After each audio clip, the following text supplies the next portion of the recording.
And Saroj గారు, మరి ఈరోజు వైసీపీ నాయకులు కొంతమంది వచ్చి మాట్లాడుతాం. గతంలో జగన్మోహన్ రెడ్డి గారి టైంలోనంట సిబిఐ ఎంక్వైరీ చేసి అంట వాళ్ళ మంత్రుల మీద అభియోగాలు వస్తే సిబిఐ ఎంక్వైరీ చేసి వాళ్ళ మీద చర్యలు తీసుకున్నారని చెప్పి మాట్లాడుతాను. మీరు ఎప్పుడైనా అసలు సిబిఐ ఎంక్వైరీ వాళ్ళ నాయకుల మీద కానీ వాళ్ళ వచ్చిన దాఖలాలు మీరు ఎప్పుడైనా చూసారండి? వాళ్ళ మీద చర్యలు తీసుకున్నట్టు మీరు ఏమైనా గమనించారు? అసలు నేనైతే 4-5 సంవత్సరాల్లో నేను ఎప్పుడూ చూడలేదండి. సిబిఐ ఎంక్వైరీలు వేసినయే, అంతకుముందు జగన్ గారి మీద వేసినయే, వాళ్ళు దిక్కులేదు దివాణం లేదండి. 10 ఏళ్ళ నుంచి 15 ఏళ్ళ నుంచి అట్టబడి ఉన్నాయి. ఇంకా ఇప్పుడు సిబిఐ మరి మేము అడిగింది లేదు, వాళ్ళు వేసింది లేదు. ఇవన్నీ వీళ్ళు చెప్పుకోవడం అండి, గొప్పలు చెప్పుకోవడం. ఇప్పుడు డిఎస్ గురించి కూడా తెలిస్తే మాట్లాడాలి, లేకపోతే లేదు. తెలిసి తెలియని వాళ్ళని తీసుకొచ్చి కూర్చోబెట్టి అసలు ఎంత ఆన్లైన్ ఎగ్జామ్ రాశారంటే అసలు ఎక్కడ మోసాలు జరుగుతాయండి, ఎక్కడ పేపర్లు లీక్ అవుతాయండి. డబ్బులు ఇచ్చారు, తీసి ఉద్యోగాలు ఇచ్చారు, ప్యాకాట్ ఆడారు. అసలు ఏమన్నా అర్థం ఉందండి ఆ మాటలకి?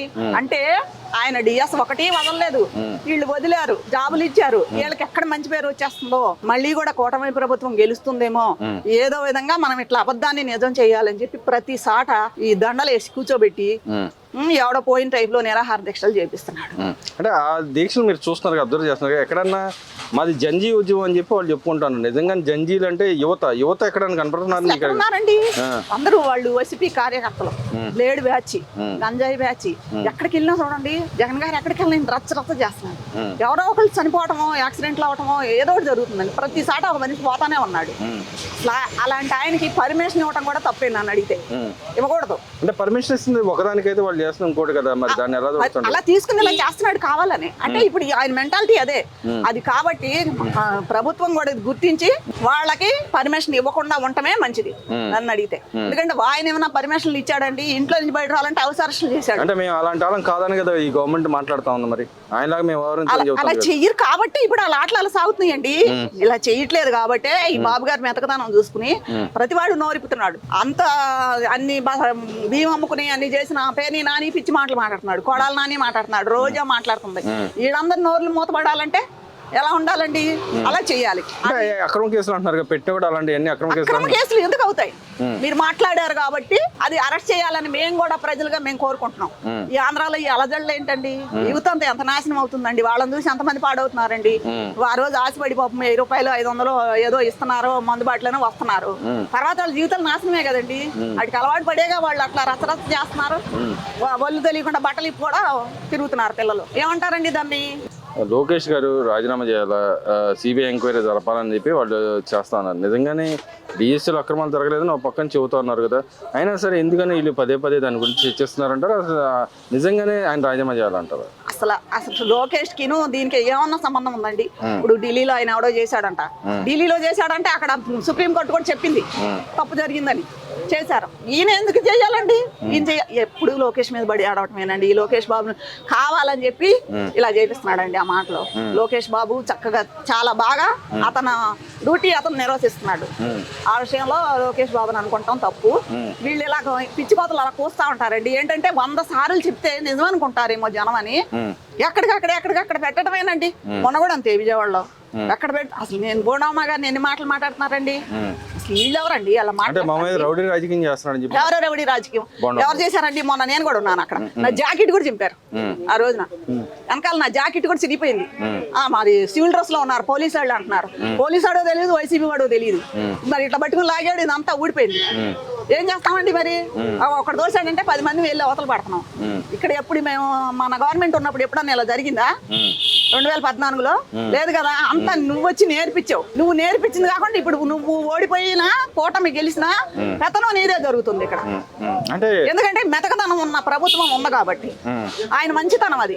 ఆయన నేను అలా చేయను, మీకు లాగా చేయను, ఎంతోసేపు డెవలప్మెంట్ గురించి ఆలోచన తప్పించి.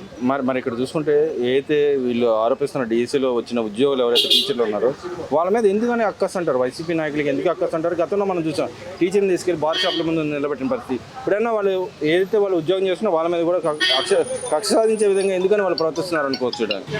గవర్నమెంట్కి మంచి పేరు వస్తుంది, ప్లస్ వాడు ఇవ్వలేని పని వీళ్ళు చేశారు. వాళ్ళు చేయలే 5 సంవత్సరాల్లోనూ వీళ్ళు చేశారు. 16,000 మందికి ఉద్యోగాలు వచ్చినాయి.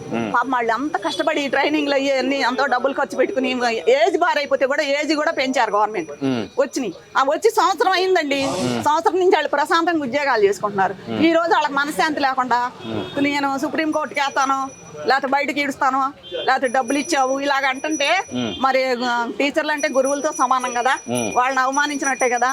వాళ్ళు రోడ్డు ఎక్కారంటే మొన్న ఎందుకంటే రోడ్డు ఎక్కారు వాళ్ళు కర్నూలులో, వాళ్ళకి ఎంత బాధపడితే అట్లా చేస్తారండి, అది తప్పు కదా.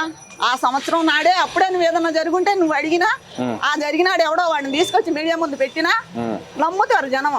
ఇప్పుడు ఎవరు నమ్ముతాడండి? అంటే వాళ్ళు మరి ఏదైతే టీచర్లు ఎవరైతే ఉన్నారో పోస్టులో ఉన్నారో వాళ్ళు మేము మా మీద ఇలా దాడి చేస్తే మేము కేసు పెడతా ఉంటున్నాం, నిజంగా కేసులు పెట్టాలంటారు వైసీపీ నాయకుల మీద? పెట్టాలి, మంచి పని అది. ఇక్కడే కర్నూలులోనే కాదండి, ప్రతి జిల్లాలో కూడా నేను టీవీలో చూసి నేను అదే అనుకున్నా. ప్రతి జిల్లాలో ఉద్యోగాలు వచ్చినాయి. ఆ యూత్ అంతా బయటకు వచ్చి ఆ టీచర్ పోస్టుల వాళ్ళు మమ్మల్ని అవమానిస్తున్నారు, మా వృత్తిని అవమానిస్తున్నారు. అసలు వాడు ఎన్ని చేశాడండి పాపం, బాత్రూముల దగ్గర కాపలాలు పెట్టాడు, మరి ఏంటి అది బ్రాందీ షాపుల దగ్గర కాపలాలు పెట్టాడు, టీచర్లకు జీతాలు ఇవ్వకుండా ఇబ్బంది పెట్టారు, స్కూల్లో వాళ్ళు చెప్పినట్టు చేయకపోతే ఎన్ని రకాలుగా ఏది ఇచ్చారు.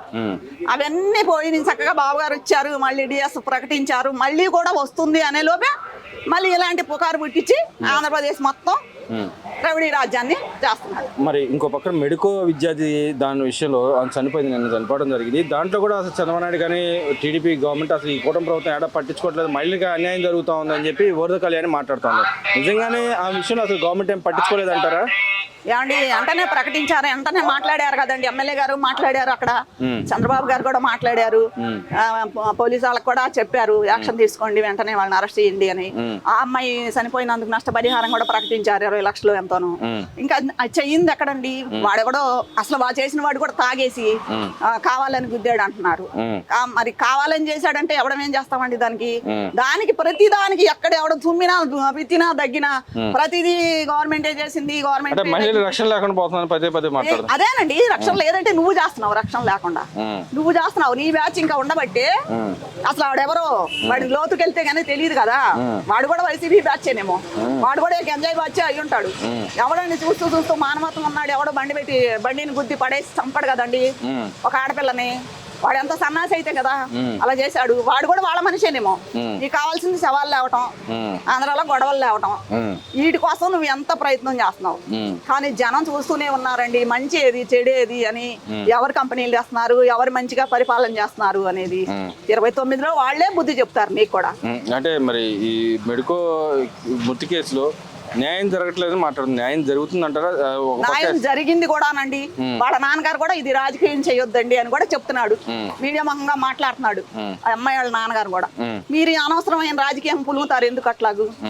ఆ అమ్మాయికి ఇప్పుడు ఎవరము కావాలని చేయరు కదండి, ఏదో జరిగిపోయినాక వాళ్ళు మనిషిని తీసుకురాలేరు కదా, అందుకనే మీకు చెప్పారు ఆయన.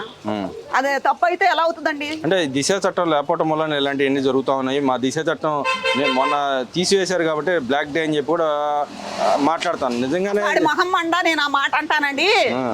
దిశ చట్టం అనేది అసలు తేలేదు, తెచ్చినట్టుగా తెలంగాణలో అమ్మాయి ఎవరో చచ్చిపోయింది కదా, అప్పుడు తెచ్చినట్టుగా యాక్షన్ చేశాడు. తర్వాత చెప్పారు అసలు దిశ చట్టమే లేదు అని చెప్పారు. అది లేనప్పుడు దాన్ని రద్దు చేయటం ఏంటండి? అసలు తలతోక ఉన్నాడు ఎవడు మాట్లాడదండి ఈ మాటలు, చేతగానాడు చేతగాని మాటలు మాట్లాడుతున్నాడు.